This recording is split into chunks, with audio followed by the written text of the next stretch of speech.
broadcasting from the Unshackled Studios in Melbourne. This is WilmsFront, brought to you by theunshackled.net. Now here's Tim Wilms.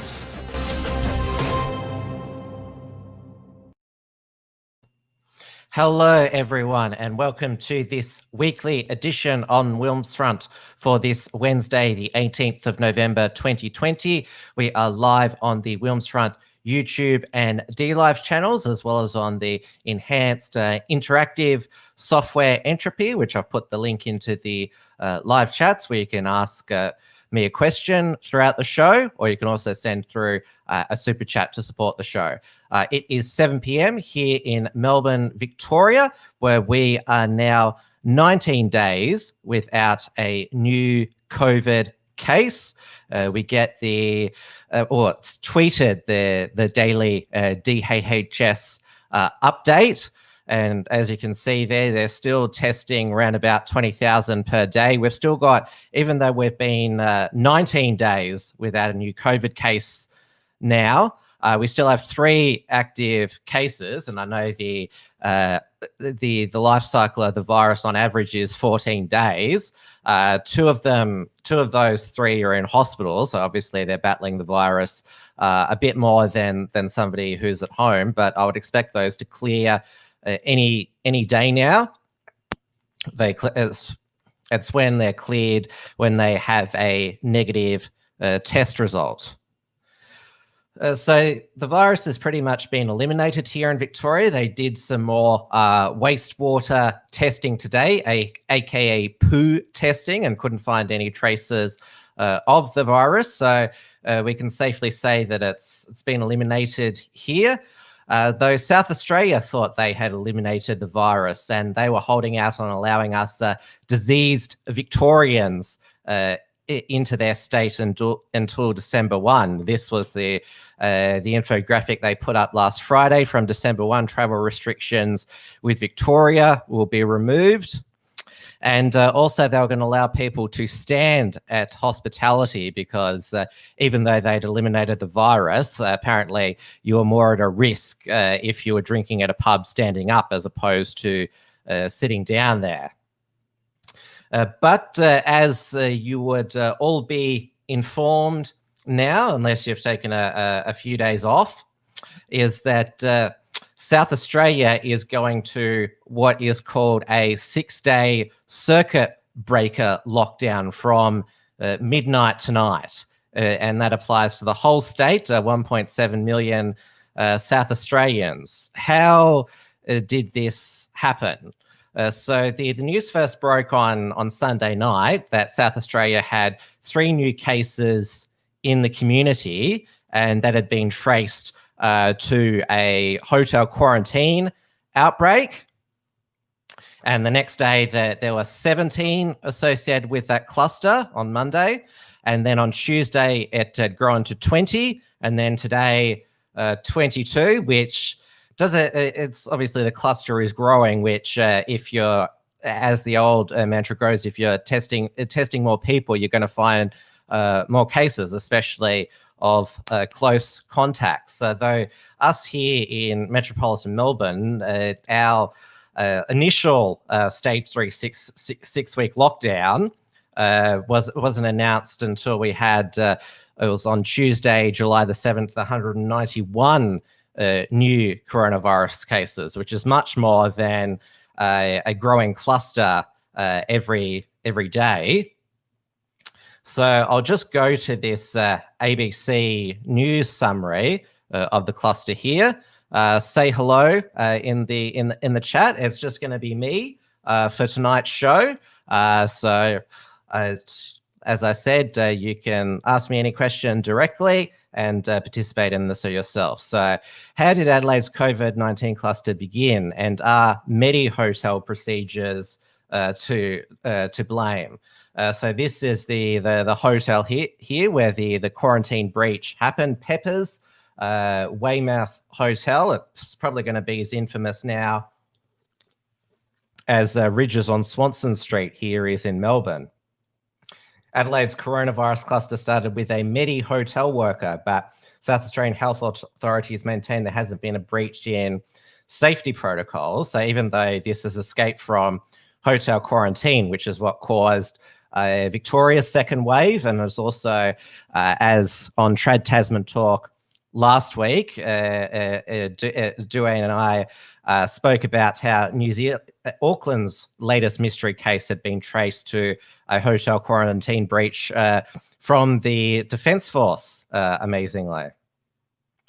So this is how it started. A cluster's origin has been traced to a cleaner who worked at the Peppers Weymouth Medi Hotel in Adelaide's CBD. Health authorities have confirmed she infected 2 security guards. Not one of the 3 people was symptomatic, they said.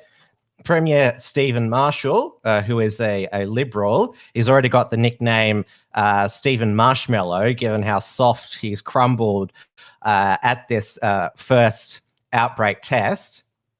He told the state parliament on Tuesday that the cleaner contracted the disease via a surface, which of course is that if that is the case, then people's paranoia about catching COVID through a surface means that they'll want to clean more and be even more paranoid about going out in public without gloves or sanitizer everywhere. And of course, he repeats here, Stephen Marshall, COVID-19 is a highly infectious disease. Even highly trained health professionals with full PPE in acute hospital environment have contracted the virus. And so even though they said that there was not a breach in quarantine safety protocols, so 2 of the hotels are linked because there's another one here. The Mantra on Frome Hotel has now been listed as a location of concern. The hotels are linked because they're part of the same business, and my understanding there has been some crossover of staff. This is South Australia's Chief Public Health Officer, Nicola Spurrier. I'll put up a photo of her because you'll be seeing a lot more of her in the next week or so. I think I've got it here. Have I got it? No, I haven't got it. I'll get it in a moment. But yes, parallels have been drawn between the situation in Adelaide and Melbourne. So Nicola Spurrier also said, my understanding is that one of these hotels didn't have any patrons in it at the time. We've also found out that COVID-19 testing for hotel staff was not mandatory. The fact that employees were not required to undergo weekly COVID-19 testing is perhaps the biggest cloud hanging over South Australian health authorities.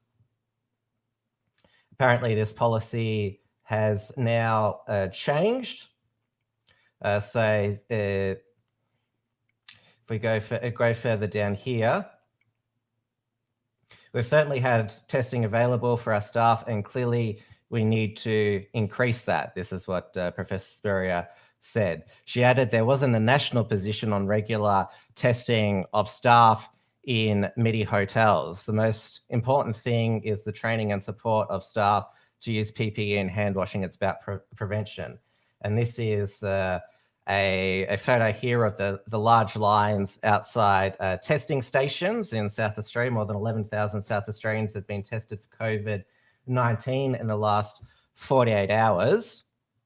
And now, as you can see, the people in this ABC photo are of Indian appearance. And although it hasn't been disclosed in any of the media, because most of the cluster comes from a single large family, which was the main clusters that have recently happened here in Melbourne, Victoria. Some of the last clusters that we had, the southeast metropolitan outbreak was Afghani, and obviously the northwest, the last cluster, which was successfully isolated, was came from an Islamic, well, was associated with the Islamic community up there since Preston Islamic College had to be shut.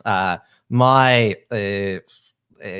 understanding from various sources is that this cleaner was of Indian origin, because obviously Indian families are very social, and one of the areas of concern, or of exposure sites, I should say, was a local Hindu festival, because it's a big religious week for Hindus. So obviously a lot of people are curious about the sources of these outbreaks, but yeah, it's all the evidence points to that it's this cluster has grown from a large Indian family. I think what really spooked the South Australian health authorities and the Premier today, spooked them to go to this absolute sledgehammer draconian lockdown, is that the Woodville Pizza Bar in Adelaide is on alert because they're urging anyone who visited or got takeaway, including delivery from the Woodville Pizza Bar between November 6th and 16th, must immediately self-quarantine.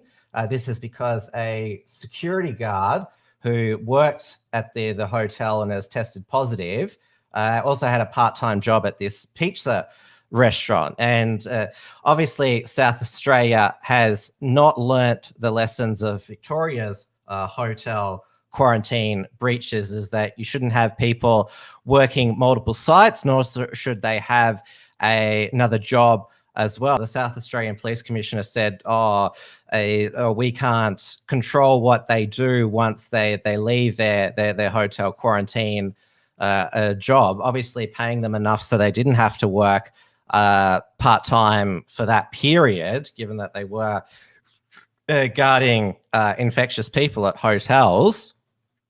So it's almost like the Victorian hotel quarantine breaches repeating itself in South Australia. And as I said, South Australia was pretty much going for elimination. None of the states and territories will say that they're for elimination. They say they support the National Cabinet strategy of suppression, but all the states and territories, apart from New South Wales, support elimination.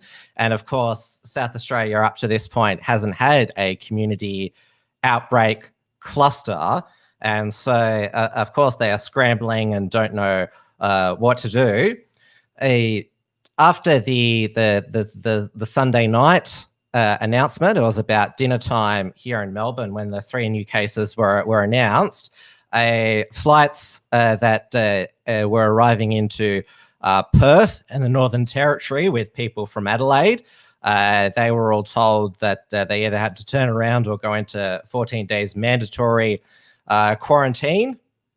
West Australian Premier Mark McGowan, he's reimposed a hard border with South Australia. He had just moved midnight on Friday to what's termed a controlled border, where anyone could go in except people from New South Wales and Victoria would have to quarantine at a suitable location for 14 days. With South Australia, they've gone back to the hard border with them, Western Australia, which means you have to get an exemption if you're a South Australian trying to enter Western Australia. As I mentioned, Northern Territory, they've declared South Australia as hotspot. Queensland declared Adelaide a hotspot, and so did Tasmania.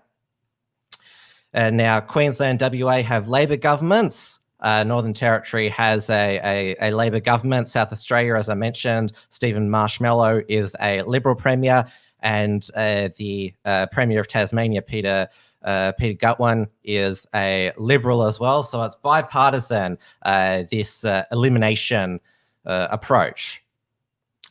Now, the the move to a full 6-week circuit breaker lockdown escalated quickly. Premier Stephen Marshall announced on the Monday afternoon that there'd be a tightening of restrictions. Private gatherings would be limited to 10, all restaurants and pubs capped at 100, but gyms would be forced to close, and all community sport would be cancelled. It's interesting that the most healthy thing for people to do at a time where there's a disease out there, exercise at a gym or sport, was the first thing to be shut. As gyms were some of the last businesses to reopen here in Victoria.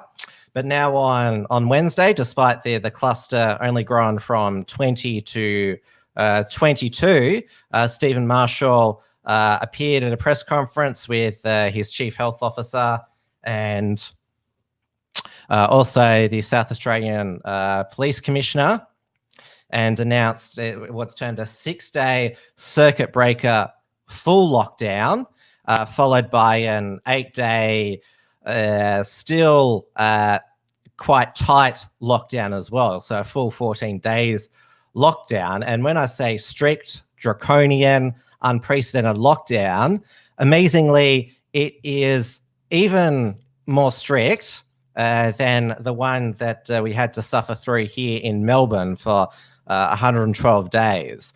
And I think they're still finalising some of the details here. So this is the statement from the covid19.sa.gov.au. As you're probably aware, South Australia will be implementing a circuit breaker from 12:01 a.m. Thursday, the 19th of November for the next 6 days, aiming to stop the spread of COVID-19 in our state. Official directions will be published and instructions will be provided in further detail later in the day as the situation progresses. I haven't been able to find that as yet. Please remain calm and we will provide further detail as soon as we can. Well, people haven't remained calm. There's been panic buying that started on Monday and it's just got even more insane today. South Australia will pause and people need to remain at their homes for the next 6 days. The following list is not complete as we're currently working through the restrictions, but current at the time of this post, the following will be permitted to remain operational in all capital letters to maintain critical services only. So critical infrastructure, including power, telecommunications, and water, will be allowed to continue. Well, I'm glad that that will happen. Supermarket for essential food, bottle shops. Now, it was initially reported, set out in Stephen Marshall's announcement that bottle shops would be forced to close under this circuit breaker lockdown, which would be completely unprecedented anywhere in Australia and New Zealand, but that has later been reversed. It's the first backflip of this new lockdown because, well, people who do rely on alcohol, sadly, to get through things, would have been in probably an even worse shape with this lockdown. Medical supplies and medical services, so chemists, public transport will still operate, airport and essential freight, but they are no longer receiving international travel into South Australia due to the hotel quarantine breach. So that's now 2 states now that have stopped returning Australian travellers now, which is going to make it more difficult for Australians stranded overseas to make it back. Petrol stations remain open. Post offices and banks, childcare and schools only for essential workers, veterinary services, essential agricultural services, because, people still need to eat. Factories remain open for essential machinery upkeeps and production of essential products only. I'd like to know what they mean, essential products. Mining and smelting for continuity and to prevent damage. People will only be allowed to leave their homes for the following reasons: to go to work as an emergency services worker or to a worker providing an essential service, for agricultural work, to receive medical care, including seeking COVID-19 testing, to obtain medical supplies, one person from the household once a day, to attend supermarkets to obtain essential supplies. That's the rule that we had in Victoria during our stage 4 lockdown. Organised end-of-life visits, because aged care facilities are now in lockdown, no visitors, and in emergency situation. But this is where it gets even stricter than Melbourne's stage 4 lockdown. No, you cannot leave your home to exercise. So you're basically under house arrest, only permitted to go to the supermarket and chemist, because they've closed takeaway food services. So no McDonald's, KFC, fish and chips, pizza or anything for the next 6 days. Shops, excluding essential food services. Universities and tertiary education services, pubs, restaurants, cafes and food courts. Elective surgery will be shut, except for cancer, even though, to the best of my knowledge, nobody in that cluster in South Australia is in hospital. Open inspections and auctions, fly in, fly out workers. There, as I said before, aged care and disability facilities will go into lockdown. They're shutting down the construction industry, which didn't happen here in Melbourne, mainly due to the lobbying of the CFMEU with their powerful State Secretary, John Setka. Holiday homes and other holiday accommodation and no further bookings. Wedding and funerals cancelled and banned. I love how they've had to say they're not just cancelled, they're banned. Outdoor sport, fitness, exercise not permitted, and regional travel not permitted. Please remain calm and be patient while we work together to get this information out to the community of South Australia.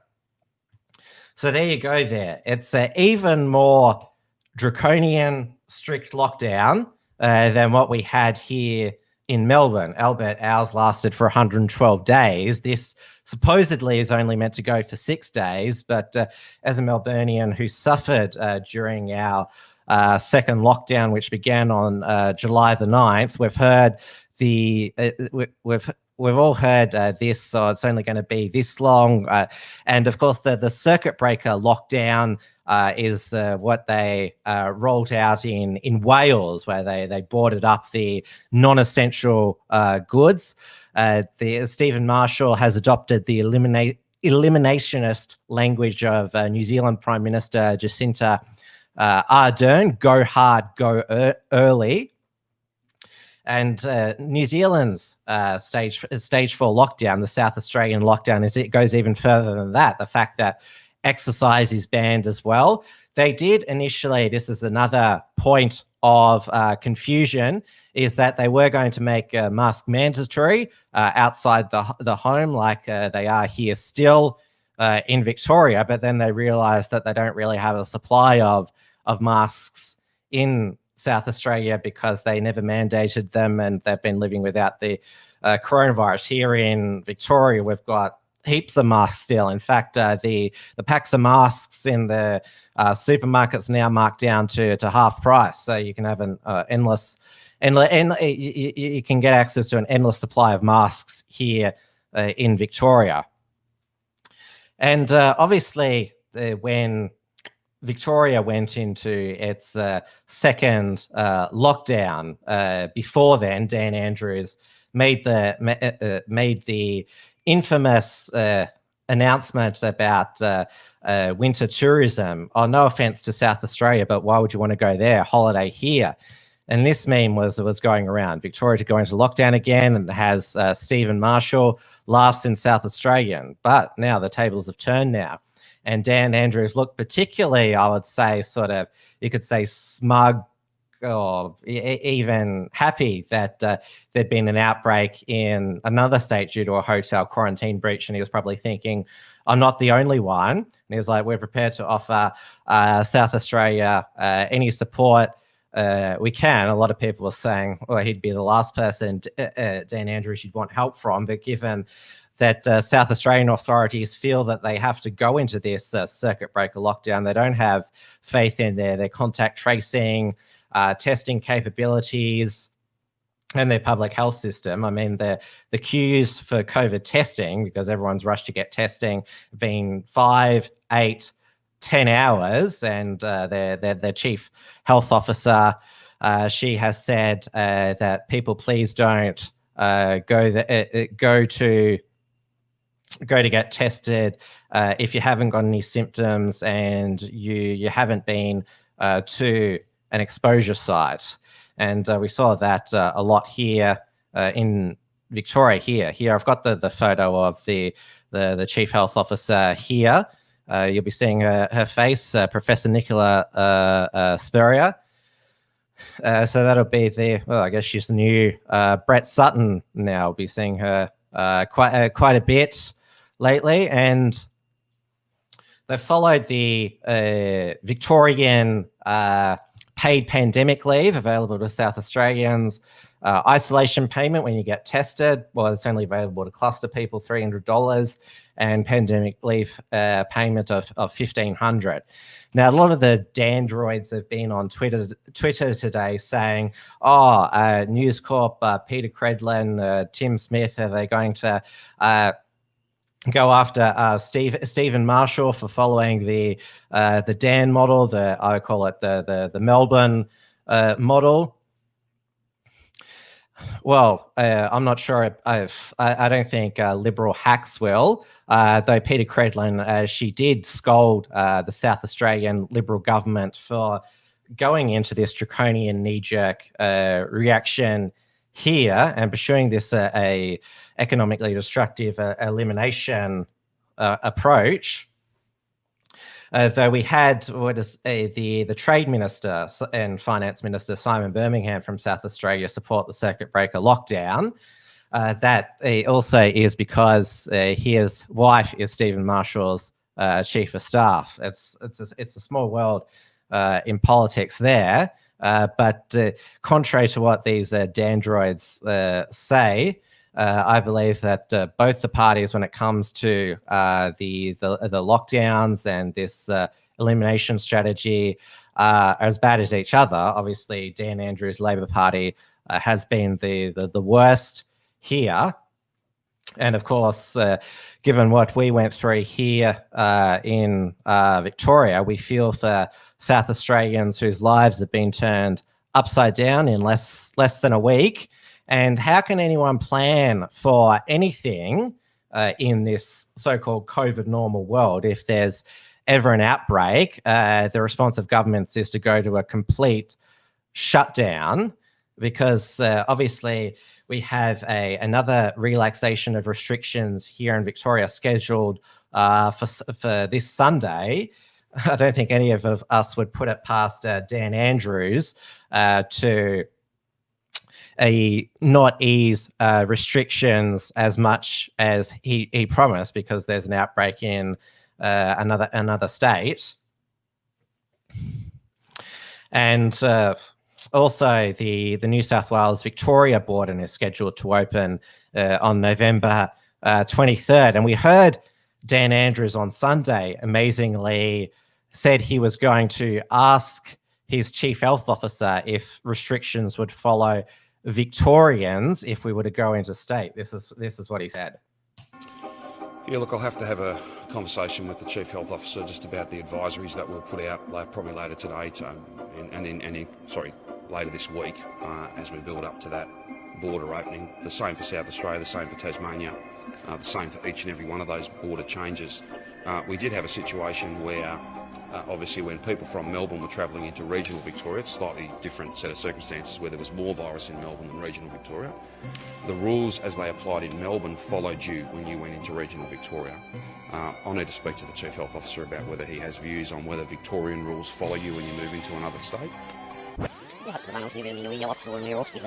views on whether Victorian rules follow you when you move into another state. Obviously the key point, so that's not a question I can answer today. The key point here is though, if you're unwell, you should not travel.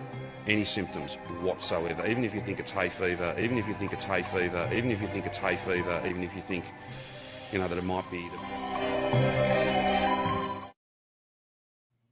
Another edit was done by the People of Victoria Facebook page, and that was a ludicrous statement by Dan Andrews that you could still be subjected to Victorian law if you're in New South Wales or South Australia. And later in the day, a spokeswoman from his office said that the Chief Health Officer's directions only apply to people when in Victoria. Restrictions in other states and territories are a matter for them. But the fact that Dan Andrews didn't know that, that is quite extraordinary there. Because I know I think a lot of people would be willing to go interstate, or not to South Australia anymore, just to escape the mandatory mask wearing, which is still in place here in Victoria. Dan Andrews has signalled a relaxation of masks outdoors on Sunday, but still mandatory in shopping centres and also public transport, which the state Liberal opposition believe it should still be mandatory in shopping centres, shops and public transport, even though no other state and territory up until today has mandated masks to fight the pandemic. Now, the Chief Health Officer of Victoria, Brett Sutton, who of course we've all been seen on our screens for the past 6 months here. He's been on a leave for this past week, and he was spotted up in Bright in regional Victoria picnicking, and you can see him there. He's got no mask on, even though he's clearly not eating. He's just sort of laying back. His friend there has got no mask on as well, and I've also included in this graph here, Brett Sutton reveals when Victorians can take their mask off. He said, if we have no community transmission whatsoever, then I'm not going to be recommending masks beyond that. And we have no community transmission. We haven't for 19 days. We should have already gone to the final step of Dan's roadmap, which is no new cases, community transmission for 14 days. We're now up to the 19th day. By Sunday, fingers crossed, we'll be up to 23 days without a single new coronavirus case. So we should be really looking at going to COVID normal, but we won't. We won't, as Dan himself said once about restrictions. Don't take anything I'm going to announce to the bank.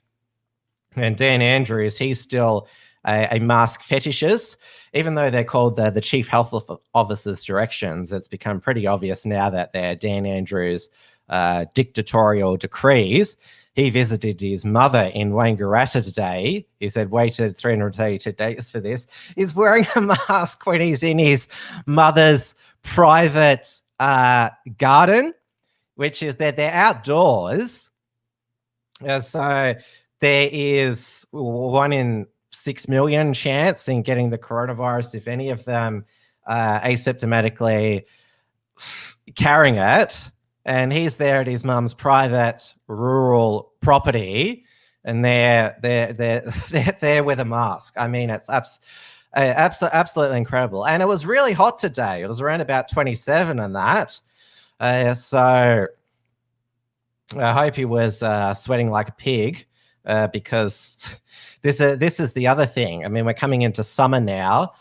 Masks, you can't breathe in fresh air. You're breathing in your own air. You get very hot and flustered quickly. And so they can become they are a health hazard if healthy people are wearing and breathing in their own bacteria and not washing their masks. I've seen when I've gone for my exercises, I've seen discarded disposable masks on the ground. It's the most disgusting thing ever because someone's worn that. The mouth is probably the filthiest part of your body, and so you've got these masks lying around litter, which contain all sorts of who knows what. Like, I'd be much less disturbed if I saw a used condom on the ground because that's going to be less toxic than a discarded face mask there. And of course, the requirement is that you wear a fitted face mask. So it's not, well, how are they going to judge that people are changing their masks regularly, that they're washing their hands when they change their masks, that they're washing their cloth masks after use. So yeah, it's become, yeah, the masking has become ludicrous here in Victoria, given that we have no community transmission at all.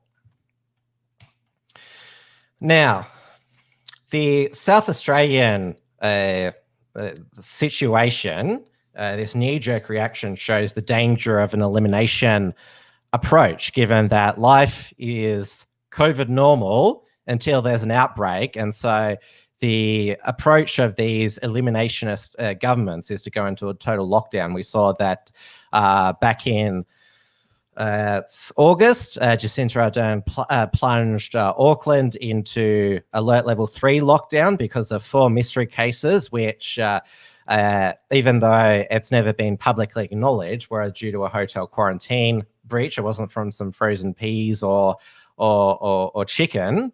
And she delayed the election by 4 weeks to October 17th.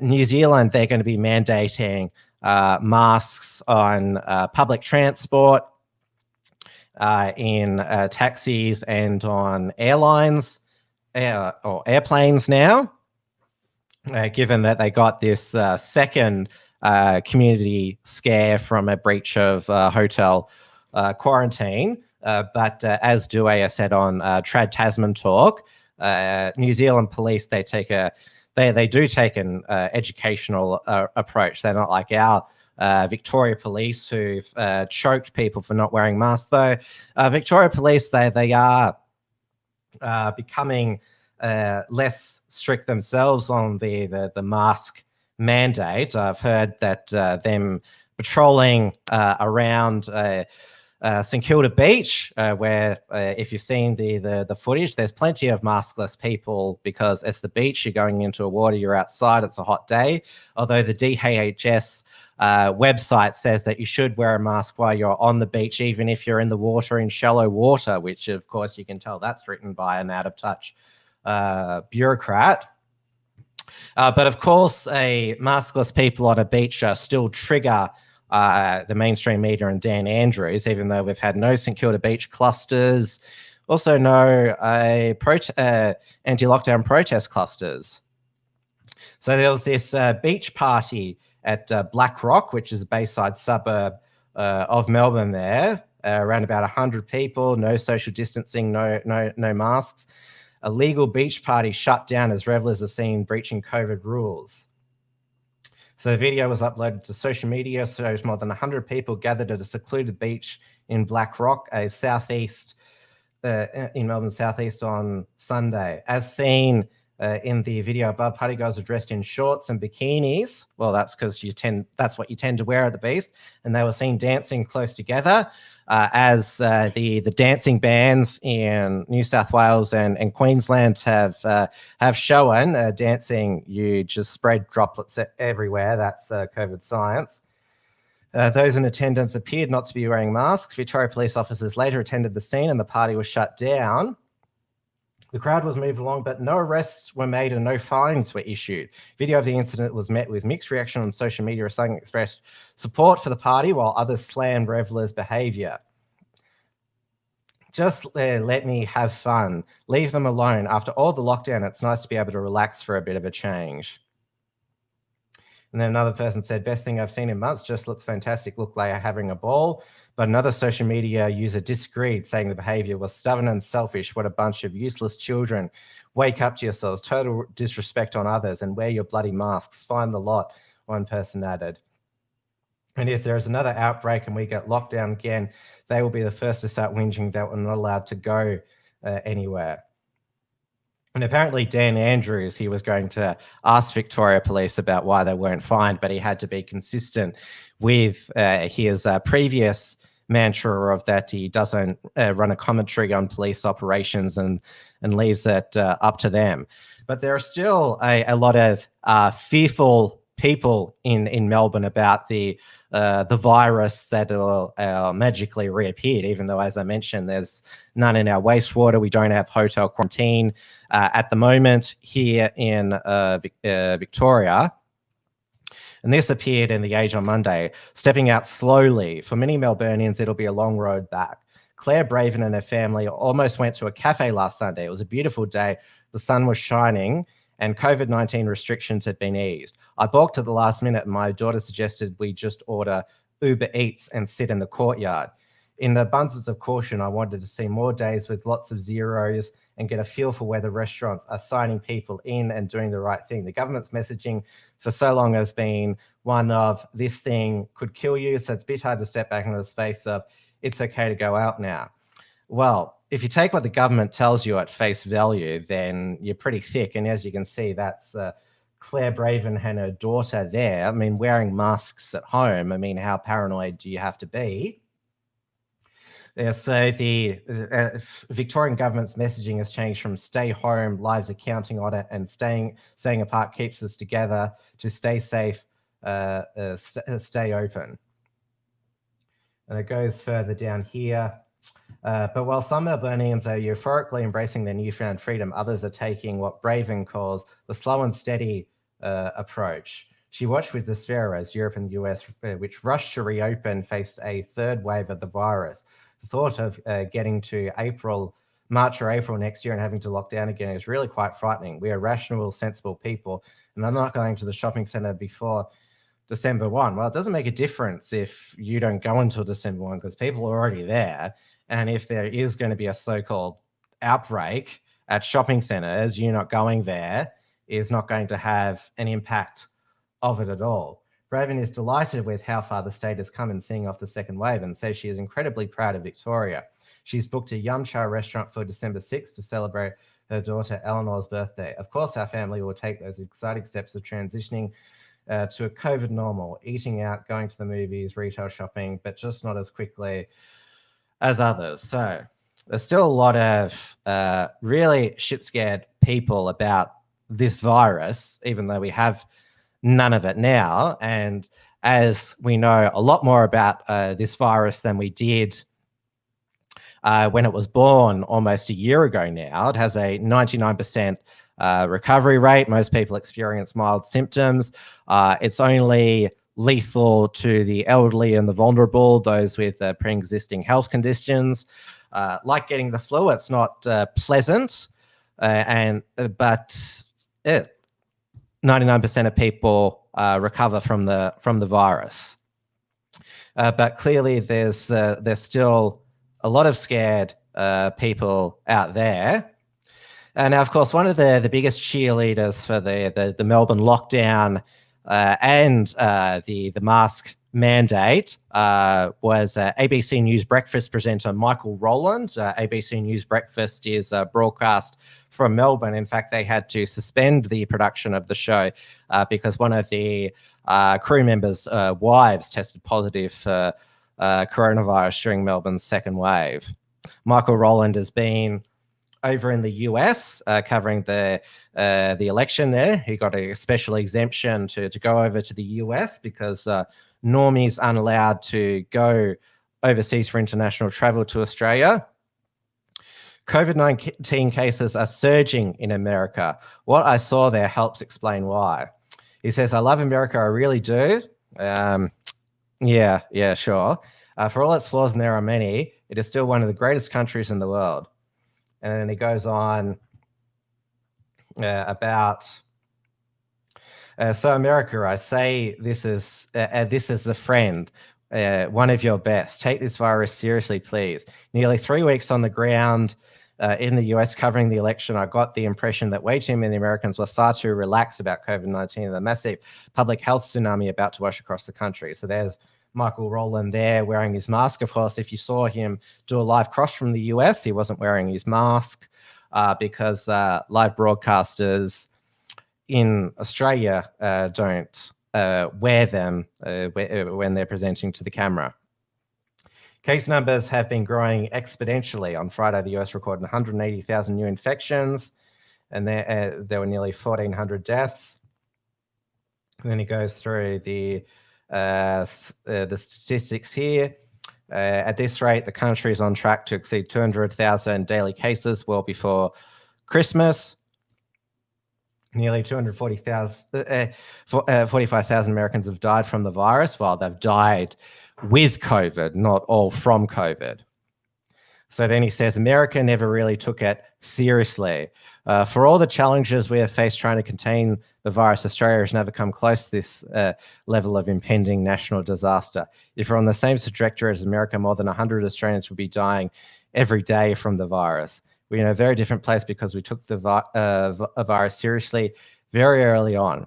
It is something America has never really done, and even in the face of this mounting threat, it is still not. From the start, Donald Trump was dismissive of the virus, repeatedly declaring it would disappear like a miracle. As recently as the final day's election campaign, it was declared America was rounding the corner in its battle against the virus, and complaining the fake news media was over-reporting COVID-19. Now, I could spend the rest of the place dissecting the president's many failures on the coronavirus. Yeah, I bet you could and would probably love to. But what's more concerning is how his supporters have taken their cues from Mr. Trump when it comes to critical personal health decisions. Let us not forget that more than 73 Americans voted for him. Oh, Michael, the horror. That's 73 million Americans who implicitly endorsed the president, regularly ridiculing people for wearing masks. Well, he ridiculed people like Joe Biden, who gives press conferences in masks when he's like 100 meters away from anybody. Many Trump rallies were heaving with mask supporters crammed up against each other. Oh no, people living a normal life. It wasn't just the rallies where this irresponsibility played out. On the weekend before the election, I visited a solidly Republican area of Pennsylvania centered around the historic town of Gettysburg. Masks were pretty sparse there too. Visiting the relatively local, crowded local Republican campaign office, I counted only one volunteer supporting a mask. None of those people seemed too worried about how wildly infectious the disease was. My cameraman colleague Toby got what I needed, then cleared out as soon as we could. They ran for their lives. And this is the other thing. They say that, the left and the mainstream media claim that masks have become political. So it says that masks have become a political statement, nothing to do with virus prevention. Yeah, because masks have marginal benefits if someone is infectious, and they have significant detracting as well. Calls by top doctors to make masks compulsory are dismissed as outrageous assault on personal liberty. Yes, they are. In heavily democratic Washington, D.C., where mask wearing is pretty much universal, the biggest threat comes from pandemic fatigue. People are understandably over the virus and want to start living again. Yeah, because we can't bunker down forever. There is a similar sentiment in many other parts of America. During my stay in DC, I walked past outdoor restaurants with way too closely packed diners, masks seemingly dispatched for the duration of the evening. Yeah, because they were eating and drinking. It was unseasonably warm, and perhaps people just wanted to forget about the virus for a night. As we know, the virus never rests. It is truly worrying. A combination of viral fatigue and American tradition will curtail next week during Thanksgiving, and arguably a much bigger annual event than Christmas to many Americans. The country's top infectious diseases expert, Dr. Anthony Fauci, is urging people to reconsider their Thanksgiving dinners, especially if they involve elderly residents. He's deeply fearful about the prospect of tens of millions of super spreader events playing out at family gatherings across the country. But will anyone listen? I think they man their own judgments, is my opinion. There are even signs that others at the top of American politics also don't really get the seriousness of what is confronting the country. Speaker Nancy Pelosi thought it was a good idea to organize a dinner for newly elected Democrat politicians inside the Capitol. Don't forget, this is Nancy Pelosi when she got busted at the hairdressers not wearing a mask. She's overcompensated now wears a mask during press conferences, which she didn't before. So does Chuck Schumer, the Senate minority leader, though because he's got such a big nose, I noticed that it doesn't properly cover his nose.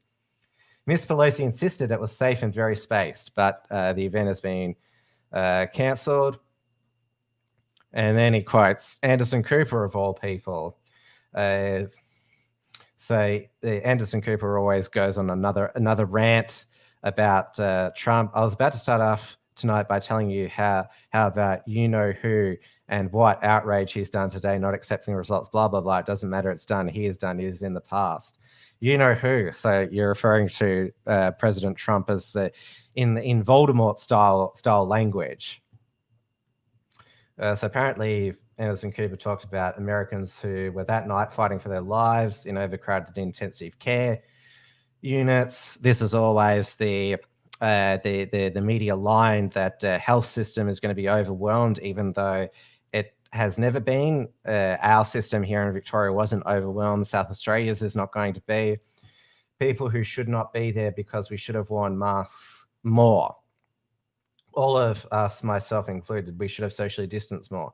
We should have had leaders who took this seriously in the White House. In a little over 2 months' work, I have a leader in the Oval Office who will take the pandemic seriously. And Joe Biden's first task as president-elect, he's not president-elect because the results aren't certified, Electoral College hasn't met, setting up a coronavirus task force compromising the nation's most eminent public health experts. But it's not about, until January 20 as a task force in name only. The virus has no respect for calendars and about to wreak havoc in its favorite environment as the cold winter forces Americans indoors. Well, it's also the flu's favorite environment, cold winter.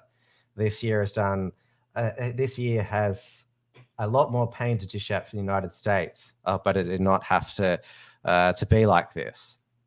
And of course, our Victorian government here has offered us no evidence that mask wearing has had any impact in preventing infection. It's almost impossible to measure the marginal benefits of wearing masks all the time. But they're the most, I would say, easiest symbolic way that leaders mandating masks and people wearing them. It's like, look, we take the virus seriously. We're making people wear masks. I'm wearing a mask. I'm basically immune from the virus. It's a cheap virtue signal that, look at me, I'm wearing a mask. I'm a good, caring person. I take the virus seriously. I believe in science. And of course, Biden, when he was running for president, said he wanted to implement a national mask mandate, though he has conceded that is unconstitutional. And so it says it's going to work with governors and mayors to implement local mask mandates. And this was his basically plea for people to wear masks. I implore you, wear a mask. Do it for yourself. Do it for your neighbor. A mask is not a political statement, but it is a good way to start pulling the country together. I want to be very clear. The goal of mask wearing is not to make your life less comfortable. It's to take something away from you. It's to give something back to all of us, a normal life. Now, with Biden being president-elect,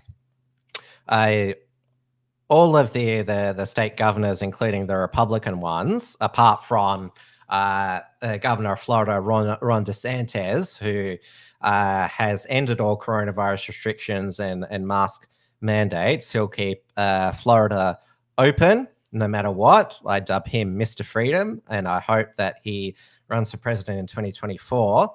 But Fox News has put up what state governors are doing, reimposing restrictions. So Alabama in the Deep South, statewide mask mandate. So individuals are required to wear a mask or face covering when in public or in close contact with others. Go down here, Alaska. So it has guidelines for residents and non-residents about traveling to Alaska. All employees, contractors, and visitors to state facilities are required to wear a mask if social distancing. It does not require use of masks by the public or is strongly recommended. Go down here, Arizona. So thankfully, their governor, Doug Ducey, is allowing the state to remain open, but they've got to basically have a COVID-safe plan with physical distancing enhanced sanitation. Arkansas, anyone who tested positive for the virus. California, I won't go through all of them, but they're all most of the states are upping their coronavirus restrictions, and of course, without President Trump cramping his style, Dr. Anthony Fauci, head of the National Infectious Diseases Institute, is well, he's calling for more people now to do as they're told, and I'll play this. So are there countries that there are countries that seem to be doing well that then weren't doing so? Are there countries now that hold up as models for, pretty good response to this? The answer is yes, but right now it seems that every country is suffering. Yeah. We are often compared with countries that are not comparable to us. We are not a little island of 5 million people that we can shut off. We're not a country that would accept if a ruler tells us, you must do this. I was talking with our UK colleagues just today who were saying the UK is very similar to where we are now in outbreak because each of our countries have that independent spirit, but we don't want to be told what to do. Well, I understand that, but now is the time to do what you're told. And I think it really is something that we should be doing right now. So, all right, so what you're talking about is walking the fine line between... As I see Anthony Fauci's chuckle there, he's 80 years old. He sort of comes across to a lot of Americans on the TV as sort of a well-meaning grandpa. But as you can see there, he wants people to do as he says, and this is the case with a lot of the chief health officers we've come across. Brett Sutton, of course, seems very nice, but he signed off on all of Dictator Dan's dictatorial decrees. So even though he might have a nice persona, he's still subjected us to this tyranny over the past 4 months. Dr. Nick Coatsworth, who's probably the most photogenic and you'd say charismatic of the chief medical officers at the federal level in Australia, he is the biggest proponent of the no jab, no normal approach to the COVID vaccines, which it's interesting that all these vaccine reports are coming out post US election. We heard about the Pfizer vaccine, 90% effective, though it does have a side effect of giving you a severe hangover for 3 days, i.e. it feels like an alcohol hangover. Well, now there is another vaccine by a company called Moderna, which they claim has 95% effective.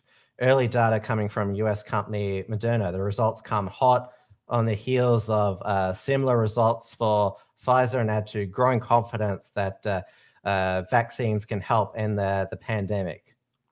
So it talks about how good is this,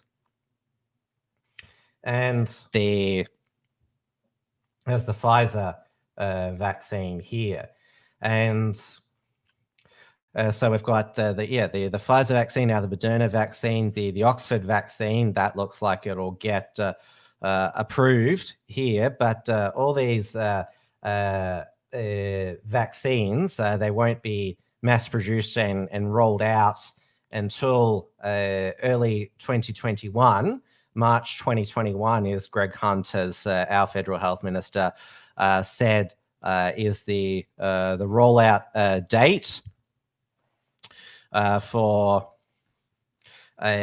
our first batch of vaccines, which of course the Morrison government has said will be free and voluntary. Now, Greg Hunt was noticed in his Instagram post on Remembrance Day. He had on his bookshelf the Great Reset book here, which I'm sure you've heard about, which the World Economic Forum is pushing, that the COVID pandemic is a excellent opportunity to reset the global order. And last week in the Federal Senate, Pauline Hanson, she proposed a motion against the Great Reset. I ask that general notice, business notice of motion number 847 be taken as a formal motion. Is there any objection to this motion being taken as formal? There being none, Senator Hanson. I move the motion. Senator Ruston. Make a short statement. Leave is granted for 1 minute. The Australian Government participates in a wide variety of international fora designed to enhance collaboration and address global challenges. These fora reflect a diversity of views from governments, businesses, academia and civil society. In each of these fora, the Australian Government robustly represents Australia's position and will not be part of any communique or agreement that does not reflect Australia's values or interests. However, we reject the notion of boycotting discussions. Senator Rice.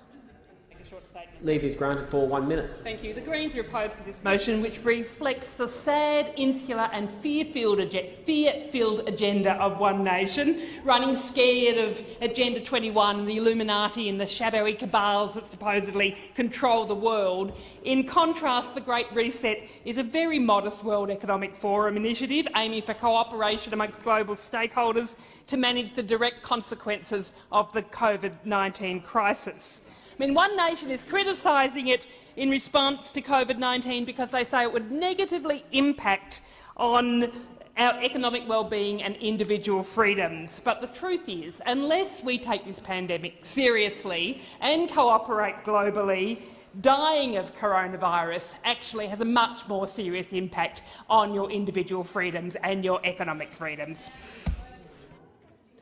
Question is the motion moved by Senator Hanson be agreed to. Those of that opinion say aye. Contrary, no. The noes have it. Division required. Ring the bells for 1 minute.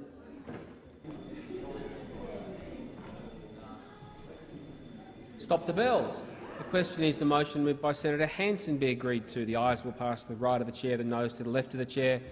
I appoint Senator Hanson, tell of the ayes, and Senator Urquhart, tell of the noes.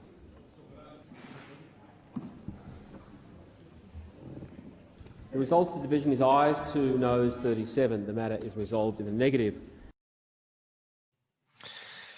Yep, so only Pauline Hanson and Malcolm Roberts voted against the Great Reset, and, well, the Greens, they've been on the record as supporting a one world government or a parliament, so we should be no surprise at what their Senator Janet Rice said there. I've got joining me now probably one of the biggest One Nation fans in Queensland, Ben Shand, the Dusty Bogan. Now, how you going, Tim? A host on Censored TV. Yep, here we go, mate. I've hit the big time, Tim. Censored TV. You have. Love and life.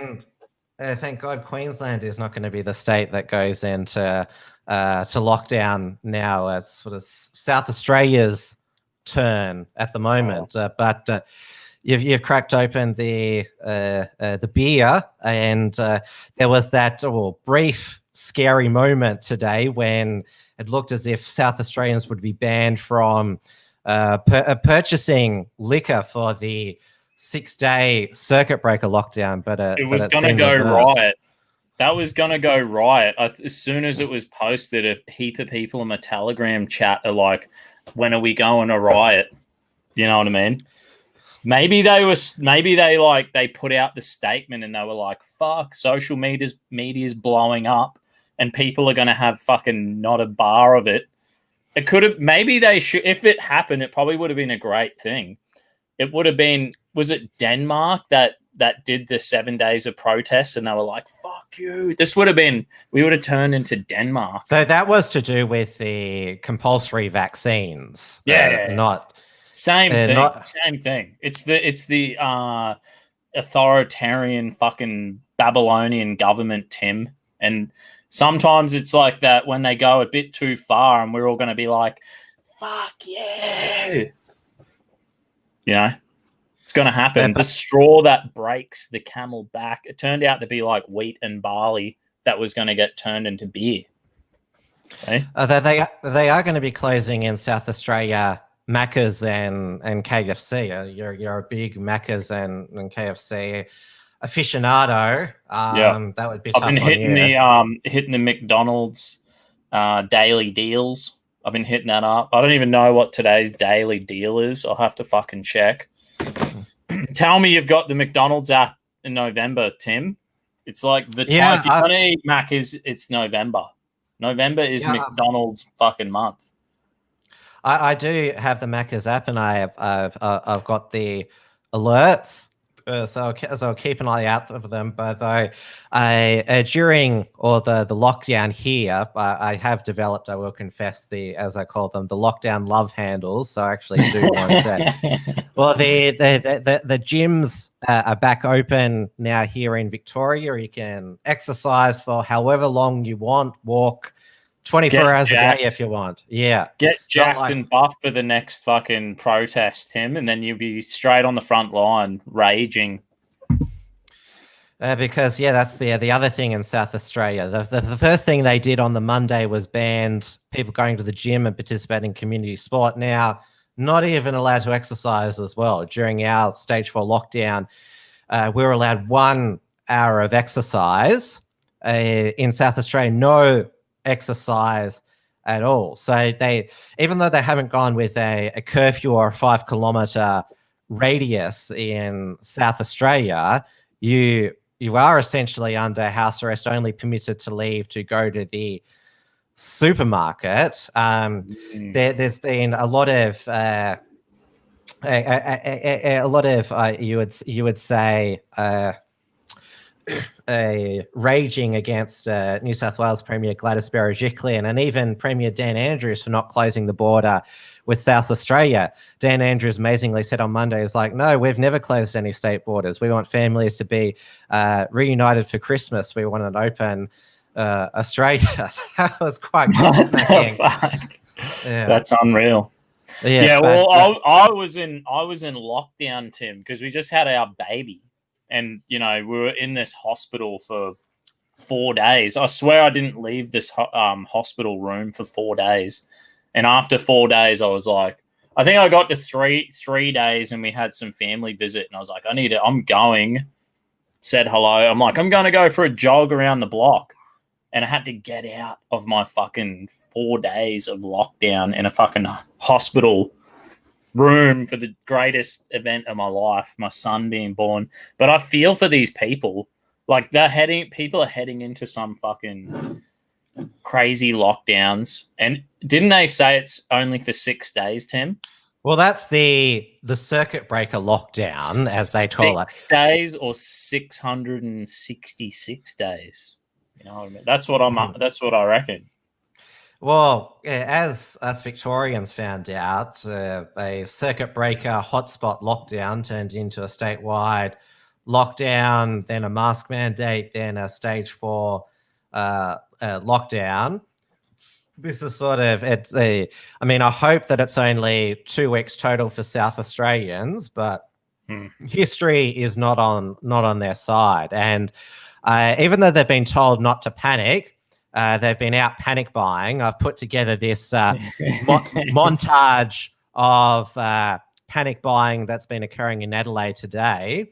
I've actually used the new South Australian national anthem that Corey Bernardi has said represents the state of South Australia now. See if you can guess the new state anthem.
you go.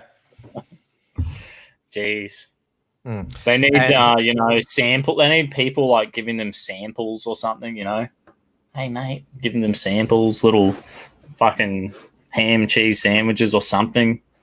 That seemed like torture. It was like going to the fucking, Disneyland, waiting an hour and a half to go on a roller coaster. But at the end of the fucking hour and a half, there's no roller coaster, Tim. Well, they've been given less than 24 hours till this unprecedented lockdown. When we were going into our first second stage 3 lockdown, which then turned into stage 4 lockdown, Dan gave us a day and a half's notice. So we got a bit more notice, and when Dan implemented the mask mandate, which we're still suffocating under, literally, he gave us 4 days notice.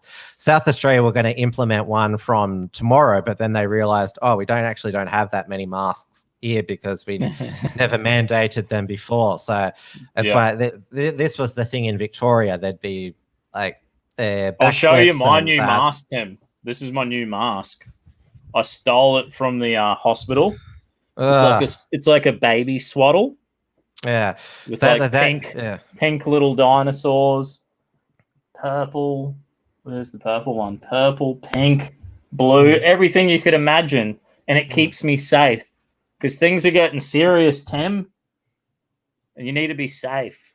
22 cases in this cluster in South Australia. 22 cases. Yeah, and they should have been 24. It would have been a case of beer. Case of fucking and their chief health officer, she said the reason that it's going to be statewide, so people all the way in Covidflakes, mining town in rural South Australia, they're subjected to the same lockdown and face coverings as people in Adelaide. And for those of you who know the climate of Adelaide, it gets very hot there during the summer months from November onwards. They want people to wear masks in the 40-degree heat in South Australia. Fucking good luck to them. I've never worn a mask and I never will. That's the first, only jokingly, only as a joke, I've ever worn a mask. So you had to mask up, Tim? You were like going the bottle-o, going to get your cheap Tuesday. Are you talking about here in Melbourne? Yeah, when you were in your full lockdown. Oh, we've still got the mask mandate here. Well, Dan is has a mask fetish. He's said that it'll be relaxed in his next round of announcements on Sunday. He initially said masks were a part of our culture, but now he said, they won't be with us forever. So he sort of softened now. That's insane. And it's like, I seen you play before I came on. I was watching, you had the Pauline Hanson clip. Pauline Hanson in there in Parliament saying no to the, what is it? The great fucking, whatever the new Great reset by the Babylonian fucking rebuilding the great fucking one world government of Babylon. You know what I mean? But like Pauline Hanson, she's got to be the only politician. Well, is she a politician? She's out there having a fucking say. She's the only one I trust him. She's the only one I trust out of all of them. Yeah. And do I really trust her? I don't know. I think she's there. At least she's stirring the pot, man. Another slogan associated with the Great Reset is "Build Back Better." And have you heard of that? And so here's Boris Johnson with "Build Back Better." The UK is facing being in lockdown by Christmas. There's Joe Biden with "Build Back Better." Canada, "Building Back Better." Prime Minister of Pakistan, Imran Khan, "Build Back Better." This is the OECD policy response to coronavirus, "Build Back Better." And even Scott Morrison started to use it as well. It's the new normal. That's the other slogan as well. Of course, we all like the old normal. It's fucked. It's heading down a road where it's been the best year of my life, Tim. You know what I mean? And it's hard to say.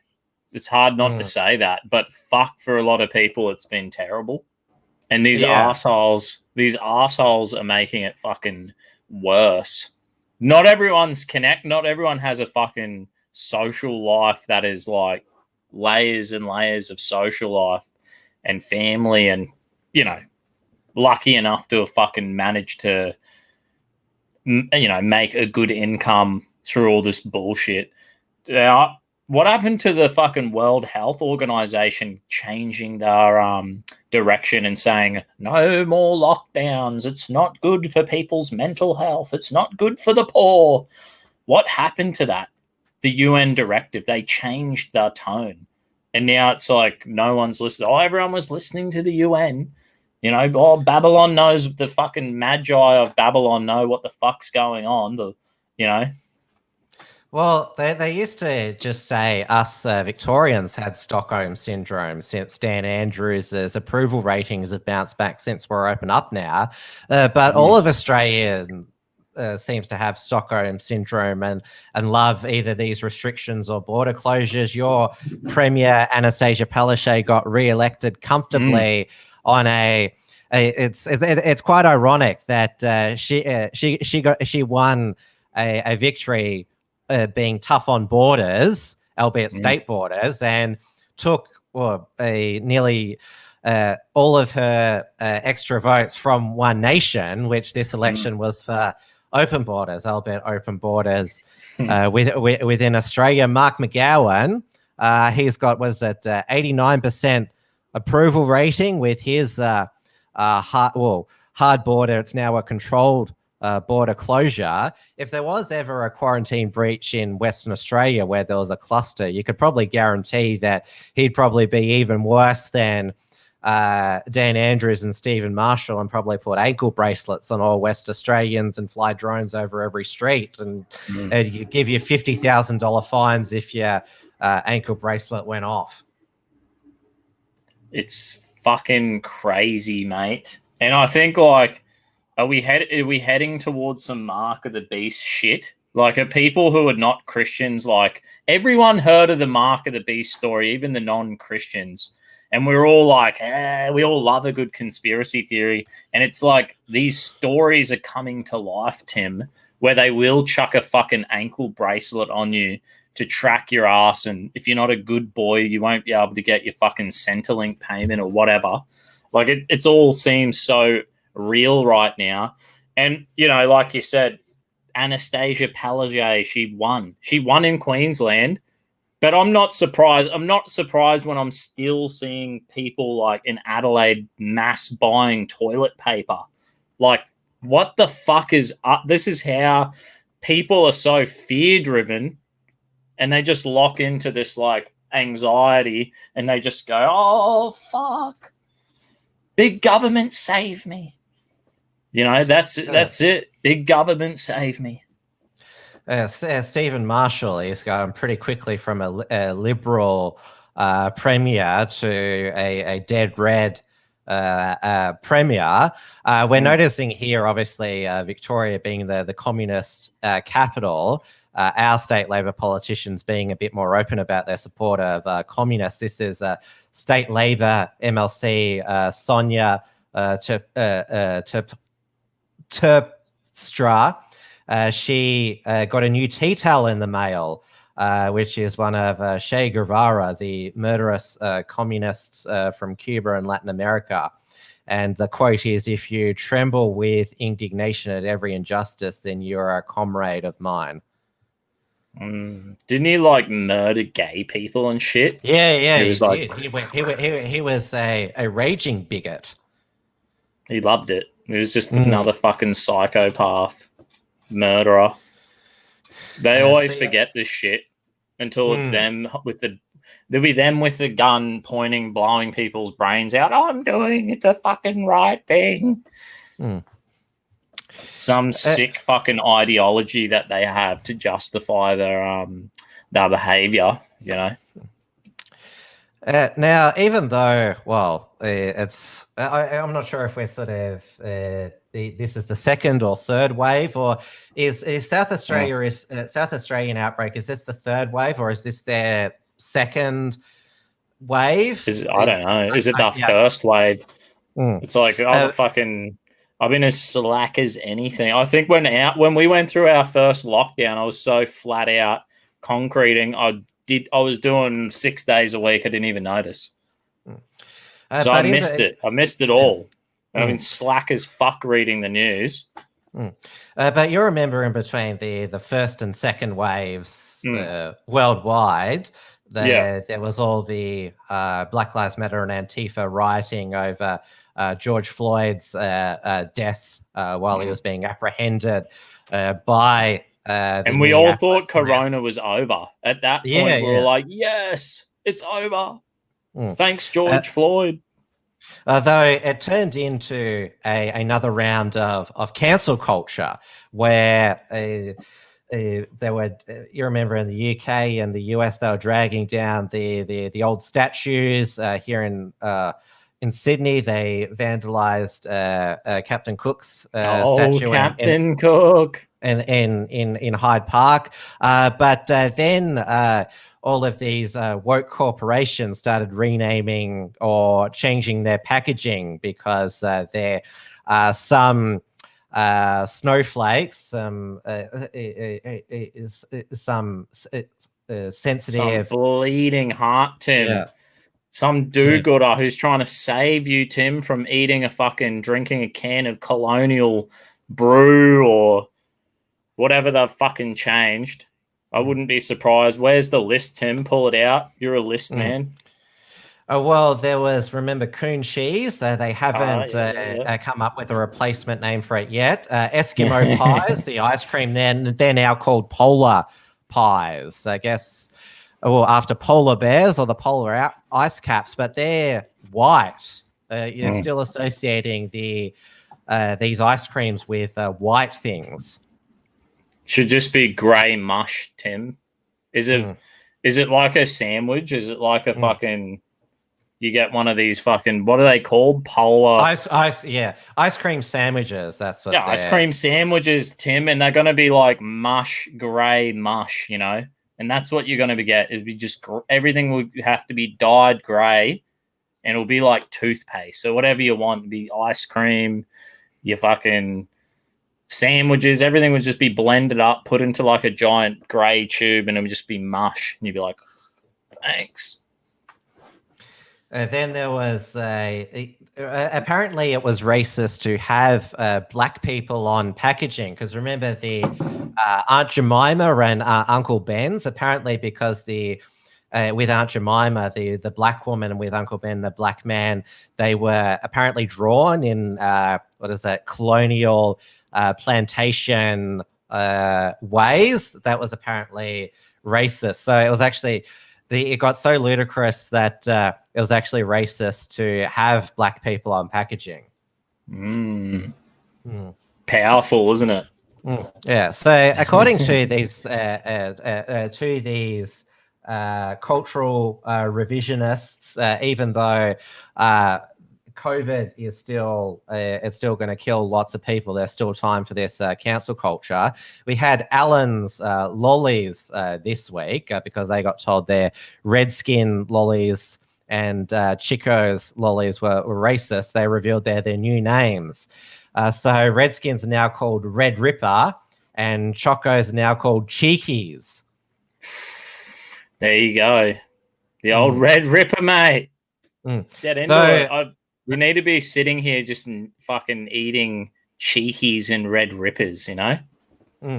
So as Captain Cancel pointed out to me, which of course is the alter ego of Barclay McGain, he went through a Coles supermarket and cancelled all of the racist, sexist, homophobic, whatever products there. He pointed out that Red Ripper is actually the name of a Soviet serial killer who, as the name suggested, brutally murdered and ripped things from people. so now, like when you get a packet of what used to be Redskins, now Red Ripper, you're reminded of this horrific Soviet serial killer that could trigger people who've been the victims of murder and sexual assault. What were they thinking? It never ends, Tim. It never ends. This is the road to the grey mush. We're on the road to the grey mush, Tim, because nothing is fucking gonna be good enough. Nothing's gonna satisfy these people. As soon as they capitulate, this is the same thing's gonna happen on a fucking Australia Day again when they go after the anthem or the flag or blah blah blah blah blah. And as soon as you capitulate on one thing, and you can fucking kiss it all goodbye. Kiss your food goodbye. Kiss your flag goodbye, your anthem. If you want to capitulate, welcome to grey mush world, because it will never fucking end. And now, this week, they decided to cancel Chef Pete Evans even more this week because he shared a Black Sun cartoon on his social media. It has a caterpillar with a mega cap on, saying to the Black Sun butterfly, "You've changed," and it says, "We're supposed to." And of course, the Black Sun is a symbol that's associated with the alt-right white nationalists. And somebody in the comments said the symbol on the butterfly is a representation of the Black Sun, lol. And he replies, "I was waiting for someone to see that." So he'd been fired by Channel 7 earlier this year. He was host of My Kitchen Rules, judge for a decade. So he was fired from that. But he was going to be hired by Channel 10 to be on I'm a Celebrity, Get Me Out of Here. They've cancelled him, and now his publisher, Pan Macmillan, they're going to formally sever ties with him, and Dimmicks and Big W and Kmart are taking his cookbooks on the shelf, even though they have no Black Sun COVID material in them. It's amazing. And Peter is on Telegram. I follow his Telegram page. And he seems like a really nice guy who just wants to live a healthy life, and he keeps his mind open, and he's like looking at things subjectively, and he's going, "What's going on in this world?" And you can't do that, Tim. You're a naughty boy if you do that. Now, I don't know about that post that he did or his motive behind it. I know I did see the post, and he said something like "love and peace to all" was his, what he said when he posted that meme. And you're just like, the guy's he's a nice enough guy. But you know what? They can try to silence him, Tim, like you and I and all the people who have been fucking silenced and deplatformed or whatever. But we keep finding a way, Tim.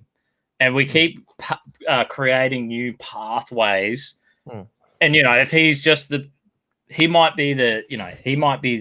got a big fucking following. A lot of people have followed him to Telegram. I'm sure he's got enough money to and enough, he's a bit of an entrepreneur. He's going to be able to make money and keep doing what he wants to do without capitulating to the fucking PC losers. Not surprisingly, our Uncuckables partner, XYZ, David Hiscock, wrote an article, "Pete Evans did nothing wrong, then he said sorry," and also referenced a previous article that XYZ published when Pete Evans said that Magda Szubanski, given her figure, wasn't the best person to promote a public health message. She said, she appeared in one of Dan's propaganda videos saying, "The sooner we all obey the rules, the sooner this will all be over." Damn. He's a stud. Look at him. He's a handsome old stud. How old is this bloke? Like 40? He's fit. He's handsome. He's willing to have a fucking say. He speaks his mind, what he actually believes. Dave talks about Hero promotes healthy lifestyle, removing unnecessary toxin. He respects his elders. And of course, Dave says, secure the existence of our people. See, I like Pete. I follow Pete's Telegram, and he's like mindful of having a positive environment and attitude. If you follow his Telegram chat, he's very mindful of it's not only eating right for him, it's a whole fucking holistic attitude towards life. You know what I mean? He wants to surround himself with fucking positive people. He wants to read and watch and listen to positive things. And it's like this mindset that he has. I think it's the anti-government. It's the anti, I need the government to wipe my ass for me. Like he's an independent guy. He's promoting personal responsibility. And to the point that you're so responsible for your own self, you're going to be mindful of what you're watching, what you're reading, who you're around, people's attitudes, and you're going, it's all personal responsibility for your own physical. It's not that you're like, I need to look after my mental health because I'm fragile. No, it's him. The people who understand these principles are like, I want to be powerful. I don't want to be weak. I don't want to be a loser. I want to live a powerful life. So you make decisions and you take personal responsibility. Pete doesn't need the government wiping his ass or these fucking losers. He's a self-made man. He's going to be fine. Well, one cancellation that I'm quite happy with because it's an arrogant prick and Labour stooge self-destructing, and that's Friendly Geordies. I'm not sure if you've come across much of his content. He used to make pop cultural videos, but lately he's become a Labour stooge, pumping out pro-Labour propaganda. He interviewed Kevin Rudd, and Kevin Rudd said that he should be treated as a serious journalist. Friendly Geordie shared Kevin Rudd's Murdoch Royal Commission petition. He's gotten into trouble recently for saying some off-color things, which of course, well, you and I say off-color things, but we're not part of the woke SJW Labour Brigade. So recently, Friendly Geordie said the reason the Uyghur Muslims are in concentration re-education camps is because they're causing trouble. And so that made everything that China was doing okay. It sounded like by that logic. So his manager has quit due to ongoing controversies. The latest straw, his real name, Friendly Geordies, is Jordan Shanks. Latest controversy is he disrespected sacred Djadju-wearing trees in Victoria because the Victorian government is trying to cut some down to make way for an expansion of our Western Highway. Friendly Geordie's ranted on his podcast, which has 2 million downloads, mocking Dreamtime stories and defending the removal of trees sacred to Australia's First Nation peoples. Well, you know why he defended it? Because it was a Labor government who was doing it. So he said, after being asked, can we really be telling Aboriginal people what trees are or aren't sacred when they got their sacred land back after being displaced? Shanks says yes. He continued, it's called science. I'm sick of this shit. Before going to joke about the well-known Dreamtime story of the rainbow serpent, the giant snake sucks. It's called a carpet python. When Indigenous people were saying that's a sacred tree, not like science is science. Because he's an empty vessel. He doesn't understand. You know, as a Christian, I do appreciate parts of Aboriginal culture or different religions and shit, how they go a bit transcendent with their thinking and the way that they fucking, who the fuck knows what was around these sacred trees, Tim? You know, who knows what happened around these sacred trees and why they had to fucking, maybe there was some fucking serial killer psychopath who liked to be around these trees 1,000 years ago, so they had to build a fucking mad as fucking story to keep people away from there or whatever. There would be a reason. I like the religious, spiritual nature of these things, but Geordie, he will never be able to satisfy the PC madness, Tim. You'll never. There's no point trying to keep them happy.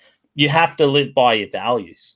You live by your convictions. Don't capitulate to them. I don't. I live by my values. I don't capitulate to anyone. Right? And Geordie, he'll never satisfy them. He's never going to satisfy these fucking PC losers. Well, normally when to stop a development, something's declared a sacred Aboriginal site. We have them in Ipswich. Yeah, it's normally anti-development greenies, we hijacking. Have fucking yowies. We have hijacking the Indigenous cultural issue. They get a few elders who have far left positions to say, no, these are sacred, you can't do this. That's what we got going, and fucking not far from me. We have the fucking the Yowie capital of Ipswich, Tim. And it's a big land development area up at Ripley. And mate, you can't go and bull down the fucking Yowies sacred area. I fucking love it. I go down there.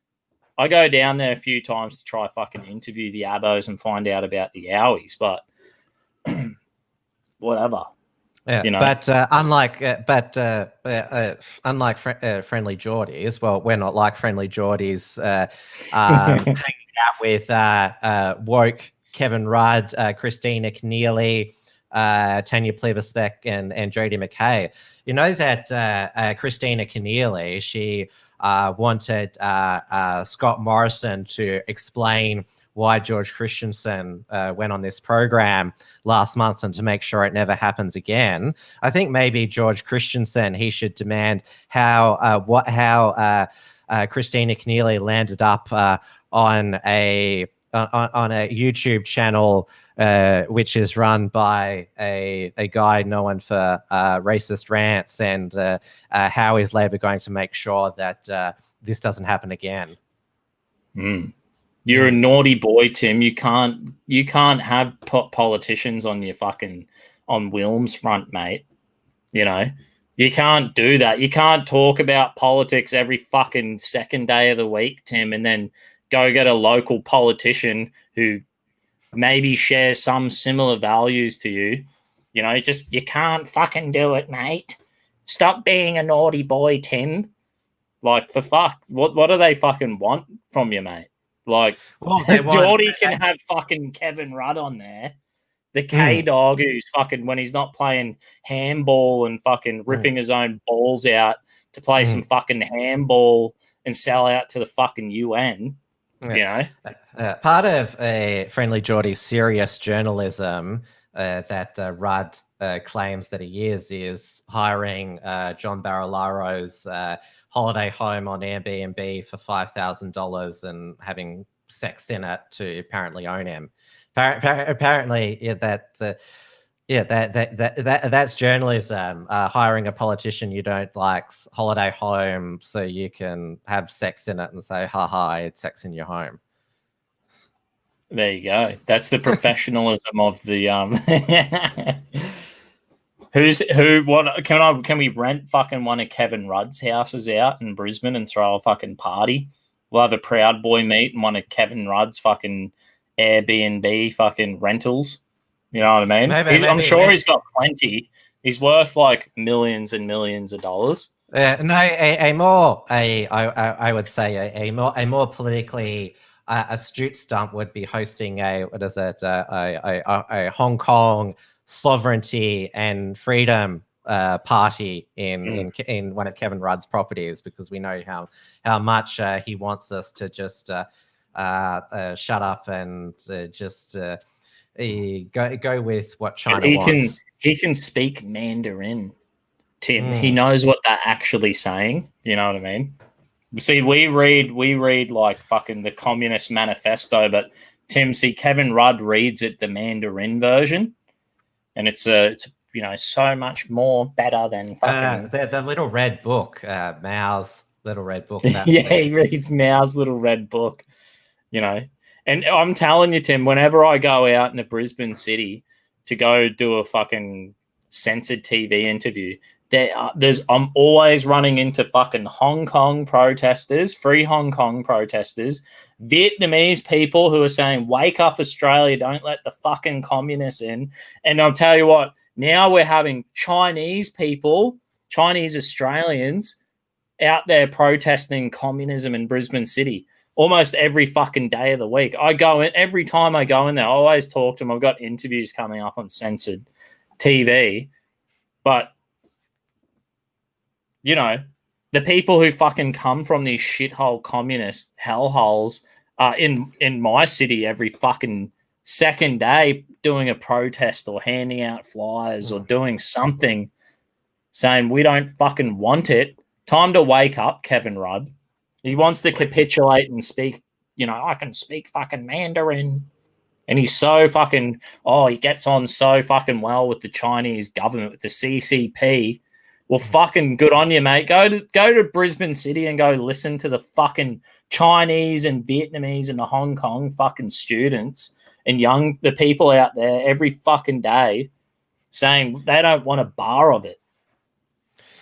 Well, Brisbane is home to Drew Pavlou, the anti-Chinese communist campaigner from the University of Queensland. That dude's sold out, bro. He's already sold out. You reckon? He's sold out. He's got I bumped into him. We went to some fucking freedom rally. That wrapped up. We're heading to the bar. We seen him walking down the road with his free Hong Kong protesters.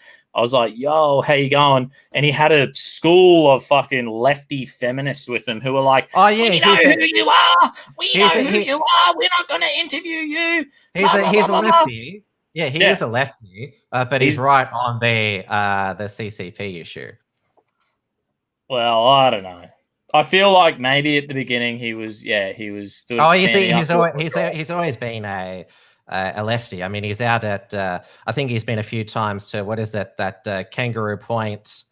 I think he's trying to bang all the feminists. I think he just wants to root the feminists in. You know what I mean? He's just a young lad. He's trying to get lucky. So he's like, as long as I fucking, defend the Hong Kong people, maybe I don't, but in the process, he's like, yeah, I'll jump on a few other bandwagons and get some vegan. Or maybe he's just principled and he obviously we don't agree with his lefty domestic policy, but at least he's for freedom like the old left were, and he's taken on friendly Geordies over his defense of the Uyghur camps and that, and Drew's has got as big a following as Geordies. That's pretty much an equal match there. Well, I hope he does well, Drew, but the fucking company he keeps is like, it's not going to lead down a good path, The company he keeps is fucking the goblins, like the empty vessels, Tim. So after, real life having a conversation with him and his posse of fucking feminists and vegans, as much as he might be a good bloke and there might be like a lot of things we agree on, I'm just a bit skeptical of the way that road he's on. It's not going in a nice place.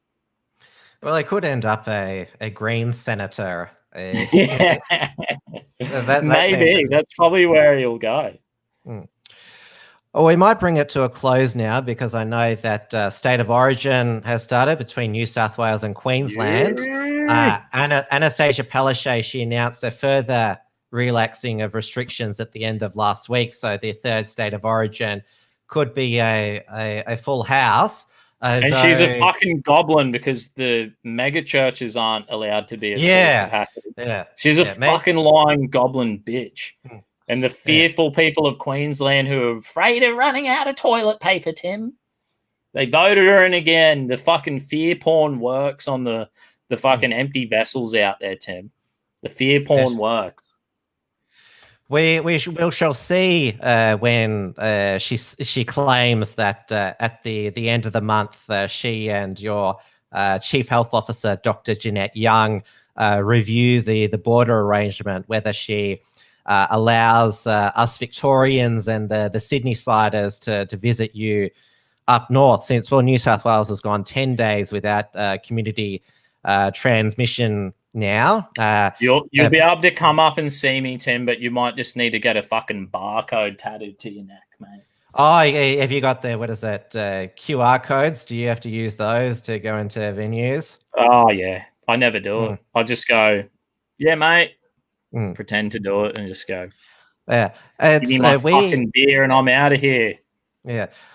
I can't believe that here in Victoria, we actually have the so-called conservatives pillaring Dan Andrews because he doesn't want to mandate QR codes, just have the paper and pen sign in. They're saying, no, Dan Andrews isn't surveilling our movements enough by mandating these QR codes to track us everywhere. And Sophie Ellsworth, who's the economics reporter for the Herald Sun, said on the weekend, I saw venues with just paper and pen and not many people signing in. New South Wales is going to mandate QR codes. So basically, even though she's criticized Dan's lockdowns and economic destruction, she wants to force businesses to have this QR code system. Of course, not everyone has a smartphone.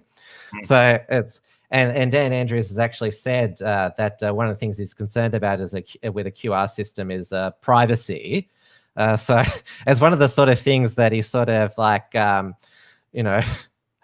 broken clock is right twice a day. He doesn't want us knowing where he's at. Dan has some filthy habits, Tim. We don't know what he's up to. Well, we know where he was today. He was at Wangaratta visiting his mum. Mama's boy, is that the problem? Well, she actually, it's funny, she actually rang a talkback radio station here in Melbourne, ABC Melbourne, to say that, she was worried about his well-being. He looks tired and, give him a break. So Mummy rang up the radio His to skin's defend looking him. green and he smells like sulfur. I'm really worried about him. Yes, but they're reunited now. Have you also heard the rumor that his family are in your state? He claimed on Sunday that he and his wife went for a walk with masks on and admitted, yes, it's uncomfortable in the hot air. A lot of us are skeptical of that he and his wife went for a walk out in the Victorian public, because we all suspect that his family's in Queensland due to security reasons. His office has been vandalised twice. Victoria Police narrowed it down to 6 million. Well, they're not the only fucking family from Victoria moving up here, Tim. There's fucking heaps of yous. There's heaps of people moving interstate to Queensland. And I'm already seeing, I'm on the ground and I'm already seeing the influx of fucking people from Victoria at these protests, bro. We have an influx of lefty fuckheads moving up from Victoria to Brisbane City. It's happening. Communism is the only virus you need to fear from a Victorian migration. Yeah. Oh, mate.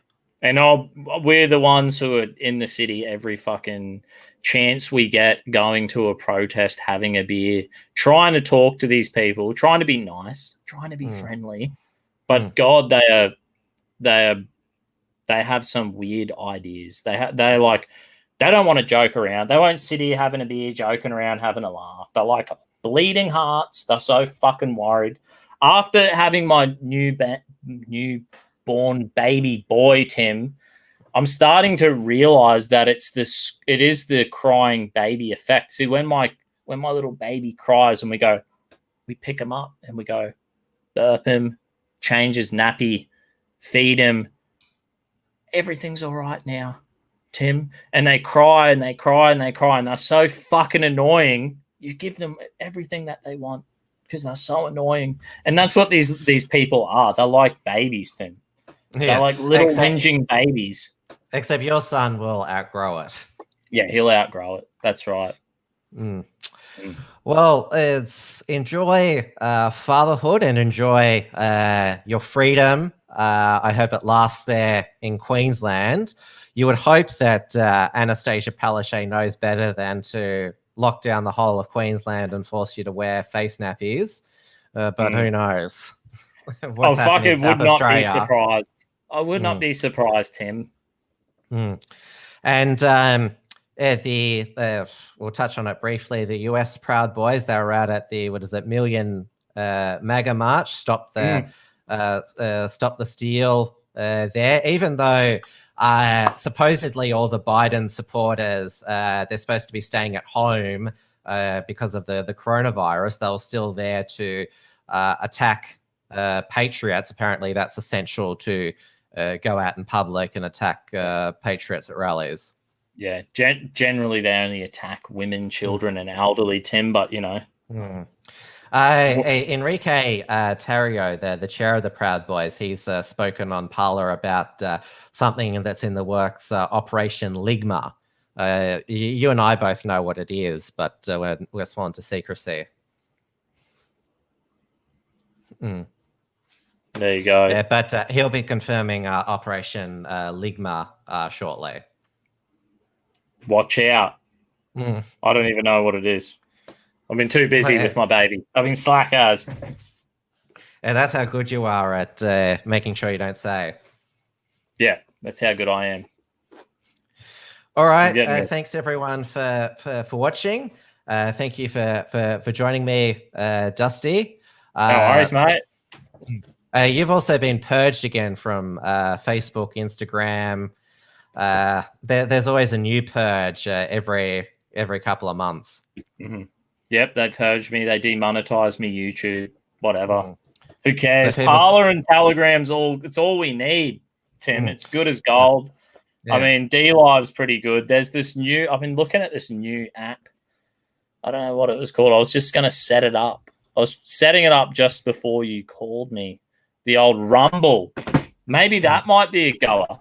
Might be better than BitChute. But you know what? Like I said about Pete, you know, it doesn't matter. They can cancel culture. It's just never give up, people. Never fucking give up. And we're going to keep going.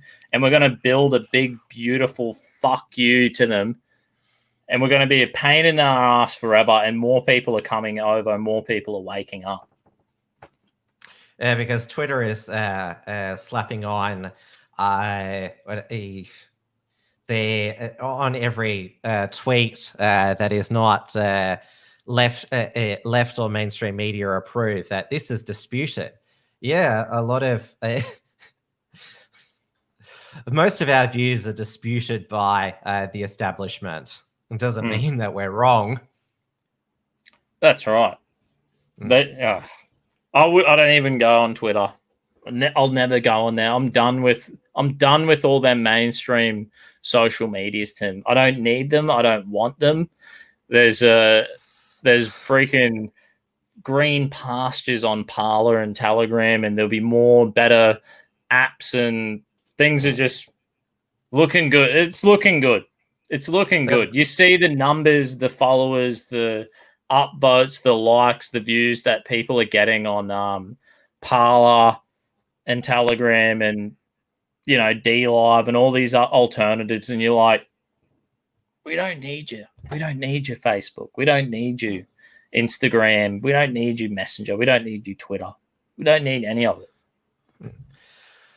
Gab is also continuing to grow, and it doesn't even have an app. The website has crashed several times this week, not because there's been a glitch or an attack, just so many more people signing up, which that's a good crash. But Andrew Torba, the CEO of Gab, is risen to every challenge.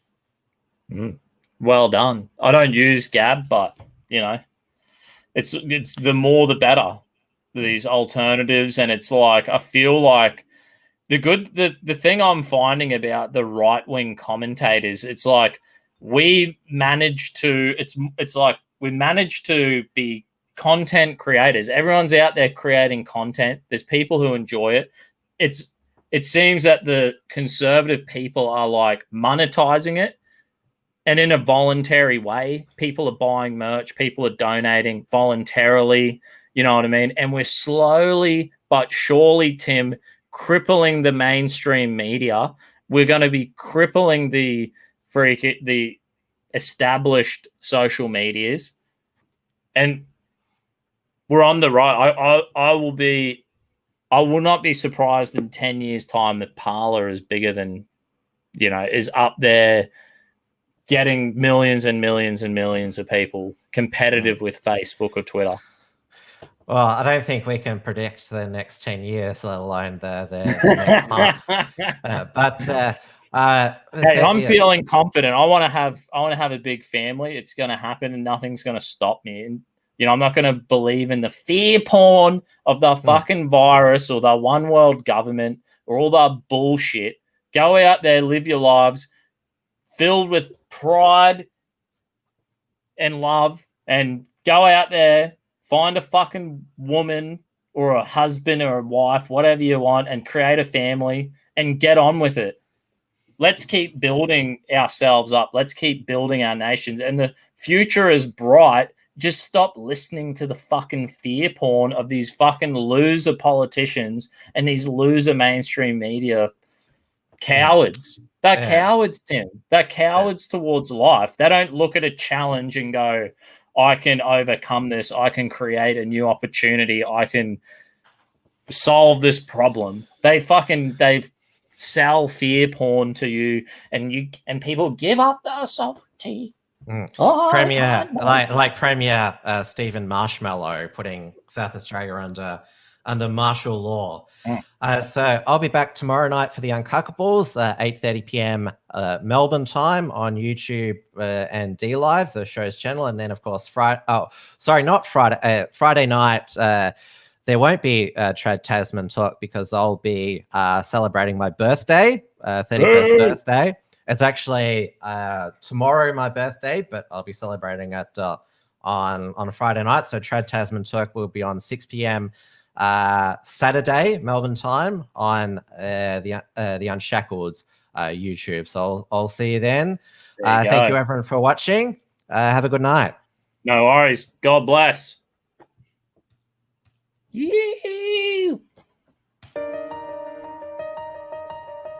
Thanks for tuning in to WilmsFront. Visit timwilms.com or Rational Rise TV to view the archive of episodes. And keep visiting theunshackled.net to view all our shows.